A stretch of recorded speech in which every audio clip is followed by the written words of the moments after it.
Hello दोस्तों, कक्षा 11 के पहले अध्याय का यह अंतिम भाग 4 है। इसके पहले 3 वीडियो अपलोड हो चुके हैं। यदि आप उस वीडियो को नहीं देखें तो देख लीजिए। आपको सभी चैप्टर क्रम से पढ़ाए जा रहे हैं बाय नोट्स। आप साथ में नोट्स भी करते चलें, समझते भी चलें। यदि आपको कोई प्रॉब्लम हो तो आप उसे अवश्य कमेंट बॉक्स में बताएं। आपको क्वेश्चन का अगर आंसर चाहिए या न्यूमेरिकल्स है, कोई फार्मूला है, कोई समस्या है तो आप ज़रूर हमें बताएं। हमारा व्हाट्सअप नंबर भी है और आप फ़ोन भी कर सकते हैं, तो आप कमेंट बॉक्स में बता भी सकते हैं। तो जो भी समस्या है आपका समाधान किया जाएगा। तो आइए आज हम भाग 4 यानी इस अध्याय पहले का अंतिम भाग स्टार्ट करते हैं। प्रकृति में मूलतः 4 प्रकार के बल होते हैं। तो नंबर 1 होता है गुरुत्वाकर्षण बल, दूसरा होता है विद्युत चुंबकीय बल और तीसरा प्रबल नाभिकीय बल और चौथा दुर्बल नाभिकीय बल। आइए हम एक एक को करके विस्तार से पढ़ते हैं। गुरुत्वाकर्षण बल। गुरुत्वाकर्षण बल हम जानते हैं कि इस बल को न्यूटन ने खोजा था और उन्होंने बताया था कि ब्रह्मांड में स्थित किन्हीं 2 पिंडों के बीच लगने वाले बल को गुरुत्वाकर्षण बल कहते हैं।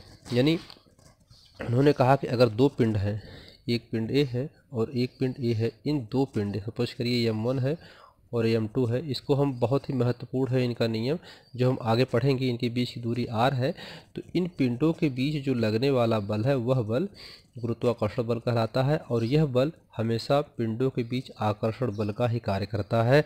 तो पृथ्वी पर रखी प्रत्येक वस्तु पृथ्वी के गुरुत्व बल का हमें क्या कराती है, अनुभव कराती है, जो यह बल है। और यही गुरुत्वाकर्षण बल जो है पृथ्वी के परितः चंद्रमा के तथा मानव निर्मित उपग्रहों की गति, सूर्य के परितः पृथ्वी तथा ग्रहों की गति और गति पृथ्वी गिरते पिंडों की गति गुरुत्व बल द्वारा ही नियंत्रित होती है। जो सारे बल हैं वो सब उपग्रह की गति हो, सूर्य के परितः पृथ्वी का तथा ग्रहों की गति हो और गिरते हुए पिंडों की गति होती है, सब इस बल के कारण होता है, गुरुत्व बल के कारण होता है। अब इसमें जो है हम गुरुत्व बल में हम आगे चल के विस्तार से पढ़ेंगे और यह हम जानते हैं कि गुरुत्व बल सदैव आकर्षण प्रकृति का होता है, यह हमेशा आकर्षण करता है। ठीक है, तो यहाँ पर हम बस इस चैप्टर में आपको सबकी थोड़ी थोड़ी परिभाषा बताई गई, उनके बारे में बताया गया है। विस्तार से हम इनके बारे में आगे पढ़ेंगे। वैज्ञानिक न्यूटन ने बताया कि ब्रह्मांड में प्रत्येक पिंड दूसरे पिंड को एक बल से आकर्षित करता है जिसे गुरुत्वीय बल कहते हैं। गुरुत्व या गुरुत्वीय बल। ब्रह्मांड में किसी भी पिंड और पृथ्वी के मध्य आकर्षण बल को गुरुत्व या गुरुत्वीय बल कहते हैं।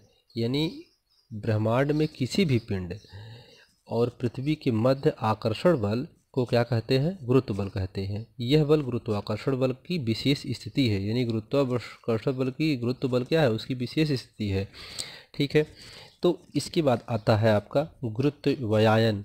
गुरुत्वायन क्या है, गुरुत्वाकर्षण बल कणों की अदला बदली। यानी गुरुत्वाकर्षण बल तो बल के कारण जो होता है कणों की अदला बदली होती है के कारण होता है। ठीक है, जिसे गुरुत्वायन बल कहते हैं। ठीक है, अब इसके बाद आता है विद्युत चुंबकीय बल। विद्युत चुंबकीय बल किसे कहते हैं, आवेशित कणों के बीच लगने वाले बल को विद्युत चुंबकीय बल कहते हैं। जैसे हमारे पास 2 आवेशित कण हों और उनके बीच, जैसे सपोज करिए कि हमारे पास 2 आवेशित कण हैं, एक यहाँ पर है Q1 है और यहाँ पर एक क्या है, Q2 है। इनके बीच जो बल लगता है, 2 आवेशित कणों के बीच लगने वाले बल को विद्युत चुंबकीय बल कहते हैं। ठीक है, ये आवेशित कण है कोई, ठीक है, इनके बीच लगने वाले बल को विद्युत चुंबकीय बल कहते हैं। आवेशों के विरामावस्था होने पर विद्युत चुंबकीय बल का मान कूलाम नियम द्वारा प्राप्त कर सकते हैं। तो इसको हम लोग कक्षा 12 में विस्तार से पढ़ेंगे। यहाँ पर केवल उसकी परिभाषा बताई गई है।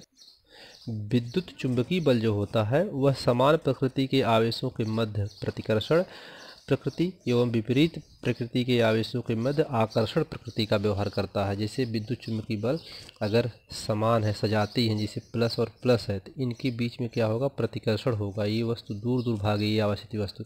अगर माइनस माइनस प्रकृति के आवेशित वस्तु है तो ये भी क्या होगा, दूर भागेगा, इसमें प्रतिकर्षण होगा।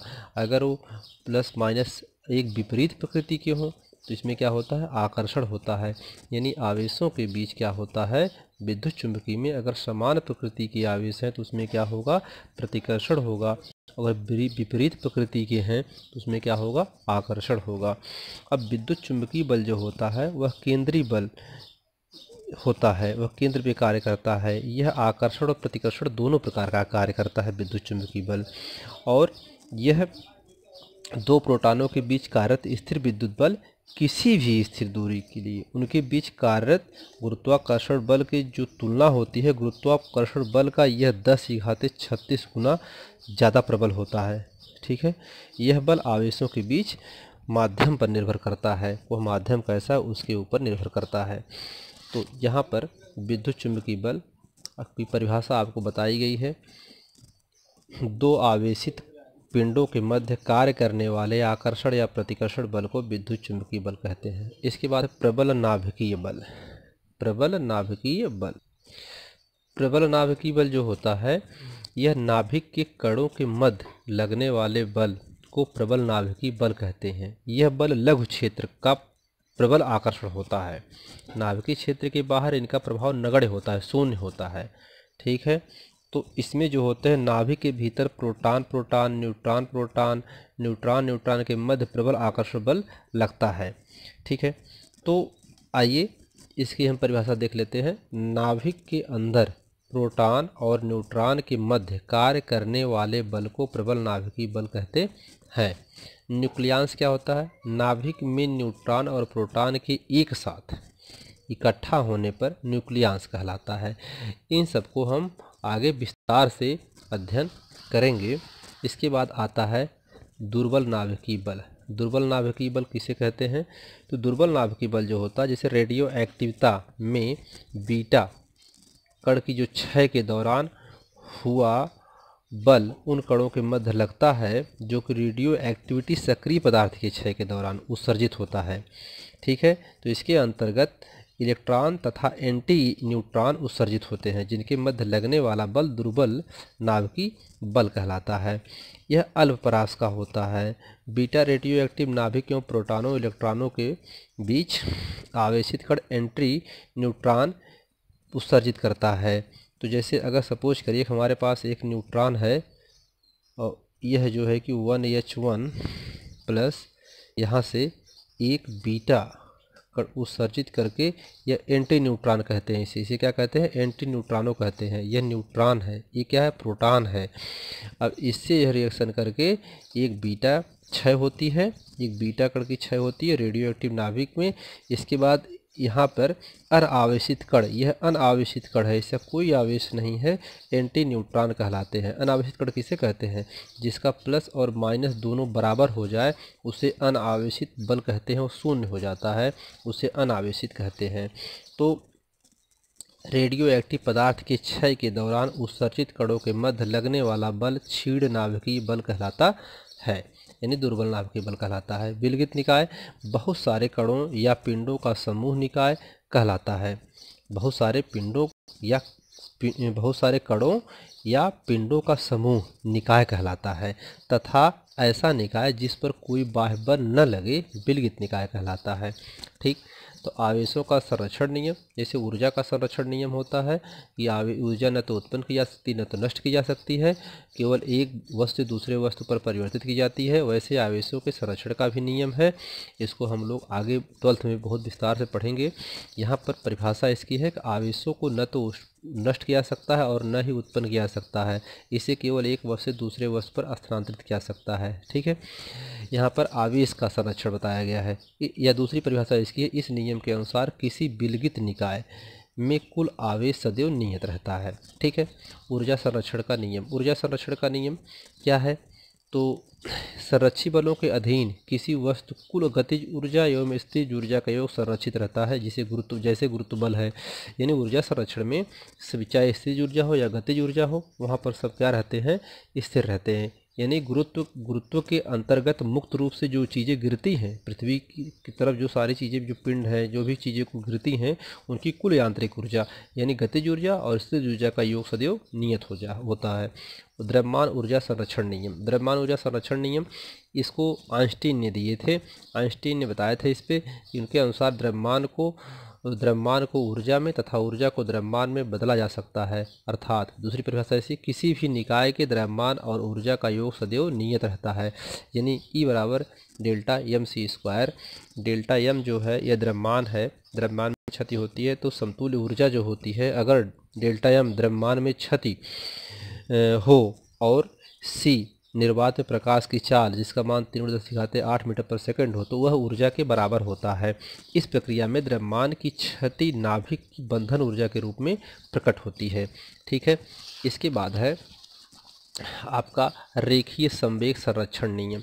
रेखीय संवेग संरक्षण नियम में यदि किसी निकाय पर कार्यरत कुल बाह्य बल शून्य हो तो तब निकाय का कुल रेखीय संवेग नियत रहता है। यानी कहने का मतलब, एक उदाहरण बताते हैं आपको, जब किसी बंदूक द्वारा गोली छोड़ा जाता है तो बंदूक पीछे की ओर हटती है। प्रारंभ में बंदूक में क्या होता है, निकाय, बंदूक में निकाय बंदूक प्लस गोली होता है का रेखीय संवेग शून्य होता है। उस समय उसका रेखीय संवेग चलने का जो संवेग होता है शून्य होता है। लेकिन जब छोड़ा जाता है तो वह पीछे, जितना आगे वो बंदूक बल लगाती है उतना पीछे भी लगाती है। तो गोली छोड़ने पर गोली को आगे की ओर प्राप्त संवेग और बंदूक के पीछे की ओर हटने पर प्राप्त संवेग दोनों क्या होगा, तुल्य होता है। जितना आगे बल लगाएगी उतना पीछे भी लगाएगी, तो दोनों संवेग आगे और पीछे जाने का क्या होते हैं, तुल्य होते हैं। इस प्रकार गोली छोड़ने के पश्चात भी निकाय का कुल संवेग शून्य रहता है। ठीक है, तो उसे क्या कहते हैं, रेखीय संवेग कहते हैं। ठीक, तो यहाँ पर परिभाषा उसकी हो गई। कोणीय संवेग संरक्षण नियम। कोणीय संवेग संरक्षण नियम जो होता है, यदि किसी निकाय पर कार्यरत कुल बाह्य बल आघूर्ण शून्य हो तथा निकाय का कुल कोणीय संवेग संरक्षित रहता है तो वह कोणीय संवेग संरक्षण का नियम कहलाता है। जैसे आपको एग्जांपल बताते हैं, एक जब कुम्हार घूमते हुए चाक पर गीली मिट्टी रख देता है, उस पर घूमते हुए चाक पर गीली मिट्टी रख दे तो जड़त्व आघूर्ण का मान बढ़ जाता है, जिसके परिणाम स्वरूप चाक उसका घूमता रहता है कि घूर्णन का कोणीय संवेग कम हो जाता है। ठीक, कुम्हार के चाक का कुल कोणीय संवेग दोनों स्थितियों में नियत रहता है, तो उसे हम कोणीय संवेग का संरक्षण नियम कहते हैं। तो दोस्तों, इस पहले अध्याय का आज ये अंतिम पार्ट था। अगला अध्याय आपका मापन, जल्द ही आपका वीडियो अपलोड हो जाएगा। और आपको जो भी प्रॉब्लम हो आप कमेंट बॉक्स में ज़रूर बताएं। हमारा वीडियो यदि आपको अच्छा लगा हो तो लाइक करें, सब्सक्राइब करें। धन्यवाद।